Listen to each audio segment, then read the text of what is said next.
Chapter 15. The Truce Bearers. "Who are these?" asked Brasidas of Chardas, as two strange men entered Sparta near the close of a summer day. "They must have traveled some distance," he added, noticing their dust-covered cloaks. "They are travelers, surely," replied Chardas. And then, laying his hand upon Brasidas's arm, he said eagerly, "I wonder, can it be that they are the truce bearers from Elis?" "Truly, I believe that they are," exclaimed Brasidas. "Come, let us follow." The travelers looked about them with interest, as travelers in a strange city will, and the two eager boys followed. Presently the man reached the marketplace of the city and entered. "We can go no farther," said Chardas in a disappointed tone as he stopped. "No," said Brasidas, stopping also. "I have no desire to be flogged for so commonplace a reason as entering the marketplace. I did not know that Melon was so foolish till yesterday." "Melon," said Chardas, "of Proclus's company? What of him?" "Did you not hear?" asked Brasidas laughingly. "He was flogged last night for entering the marketplace. A slave was running from his master, and Melon's curiosity got the better of him, and he followed." "He must have been curious," exclaimed Chardas, with an answering laugh. "Was he so anxious to see the slave flogged that he forgot his own safety?" "I think that, today, he will have more sympathy for the slave," chuckled Brasidas. "I wonder," said Chardas, "why is it that we boys are never allowed in the marketplace?" "Spartans are not trained for farmers or tradesmen," said Brasidas, "and I suppose if we were allowed there we would be idle and curious. But, listen," he added, "I believe they are coming back."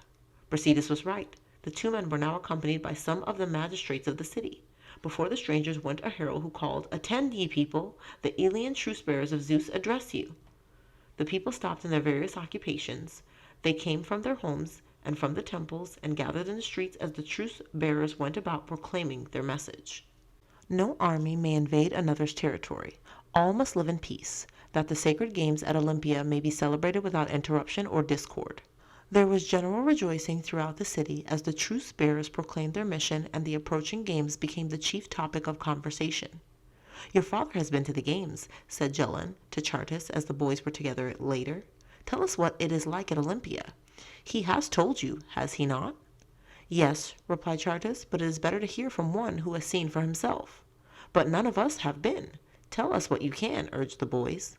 "Of course we know that everybody goes who can," said Chardas, "and father says that the roads leading to Olympia are filled with travelers of every age and every station in life. Some ride, but many more walk. At Olympia," he continued, "there is a great temple with an image of Zeus, which is made from ivory and gold. The image is 40 feet high. All the people go there with offerings, but those who are to take part in the games go before the image and take oath that they have a right to compete, and that they will use only fair means to win. In the groves there are many statues of victors, besides temples and altars to the gods. A course is laid out for the games, and the people sit in the seats and upon the hillsides which rise all around it." "It must be a wonderful festival," exclaimed Brasidas. "Yes," continued Chardas. "Father says that it is like a great marketplace too, for the merchants bring all kinds of goods there to sell. But our Spartan money is not of much use in buying from foreign merchants, nor have they much to sell that could be used in Sparta. We care too little for luxuries, nor would they be allowed within the city." "On the last day," Chardas resumed, "there are processions in honor of the victors, and sacrifices of thanksgiving are made to Zeus. Then the city of Elis gives a great banquet in honor of those who have won victories in the games." "I wish we all might go," exclaimed Doris. "Perhaps some of us may compete at the next Olympiad," said Theognis, and then he blushed under his swarthy skin because he had spoken his thought.